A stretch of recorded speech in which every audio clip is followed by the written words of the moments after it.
गंधर्वों के राजकुमार का नाम जीमूतवाहन था। वे सभी पर परोपकार करते थे। जीमूतवाहन के पिता ने उनको राजपाट सौंपा, लेकिन उनका मन तो राजपाट में नहीं लगता था। यही वजह थी कि वह राज्य का भार अपने भाइयों को देकर वन में पिता की सेवा करने चले गए।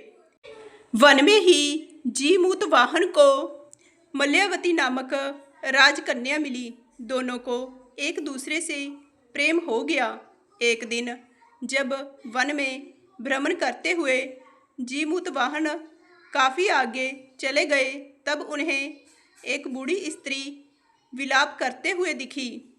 पूछने पर उस बूढ़ी स्त्री ने रोते हुए बताया कि मैं नागवंश की स्त्री हूँ, मुझे एक ही पुत्र है। पक्षीराज गरुड़ के कोप से मुक्ति दिलाने के लिए नागों ने यह व्यवस्था की है कि वे गरुड़ को रोजाना भक्षण के लिए एक जुआ नाग सौंपते हैं। आज मेरे पुत्र शंखचूड़ की बलि का दिन है। आज मेरे पुत्र के जीवन पर भारी संकट है और थोड़ी देर के बाद ही मैं पुत्र विहीन हो जाऊंगी। एक स्त्री के लिए इससे बड़ा दुख क्या होगा कि उसके जीते जी उसका पुत्र ना रहे। जीमूतवाहन को यह सुनकर बड़ा दुख हुआ। उन्होंने उस स्त्री को आश्वस्त करते हुए कहा, डरो मत, मैं तुम्हारे पुत्र के प्राणों की रक्षा करूंगा।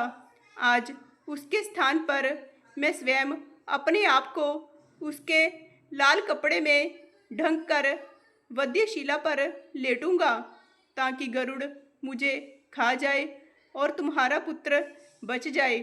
इतना कहकर जीमूतवाहन ने शंखचूड़ के हाथ से लाल कपड़ा ले लिया और वे उसे लपेटकर गरुड़ को बलि देने के लिए चुनी गई वध्यशिला पर लेट गए। नियत समय पर गरुड़ आए और लाल कपड़े में ढके जीमूतवाहन को पंजे में दबोचकर पहाड़ के शिखर पर जाकर बैठ गए। गरुड़ ने अपनी कठोर चोंच से जीमूतवाहन पर प्रहार किया। जीमूतवाहन के शरीर से मांस का बड़ा हिस्सा नोच लिया।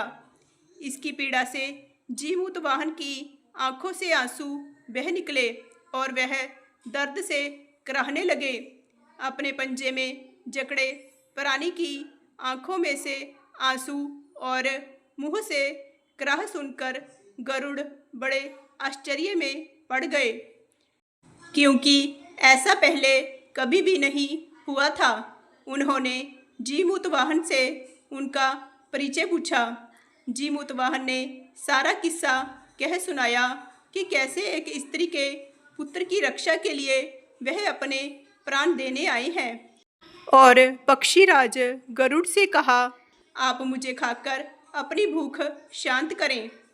गरुड़ उनकी बहादुरी और दूसरे की प्राण रक्षा के लिए स्वयं का बलिदान देने की हिम्मत से बहुत ही प्रभावित हुए। उन्हें स्वयं पर पछतावा होने लगा।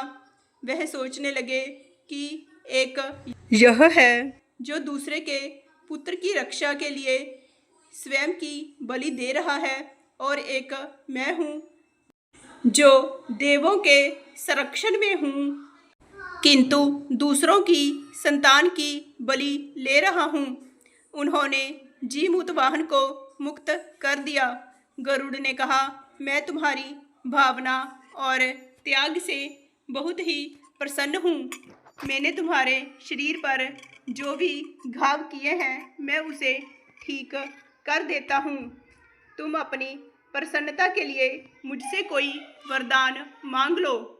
राजा जीमूतवाहन ने कहा, हे पक्षीराज, आप तो सर्वसमर्थ हैं। अगर आप प्रसन्न हैं और वरदान देना ही चाहते हैं, तो आप सर्पों को अपना आहार बनाना छोड़ दें।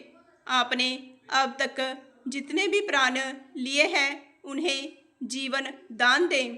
गरुड़ ने सबको जीवन दान दे दिया और नागों की बलि ना लेने का वरदान भी दिया। इस प्रकार जीमूतवाहन के साहस से नाग जाति की रक्षा हुई। गरुड़ ने कहा कि तुम्हारी जैसी इच्छा वैसा ही होगा। हे राजा, जो स्त्री तुम्हारे इस बलिदान की कथा सुनेगी और विधि पूर्वक व्रत का पालन करेगी, उसकी संतान मृत्यु के मुख से भी निकल आएगी। तब से ही पुत्र की रक्षा के लिए हर साल आश्विन मास की अष्टमी पर जीमूतवाहन की पूजा शुरू हो गई।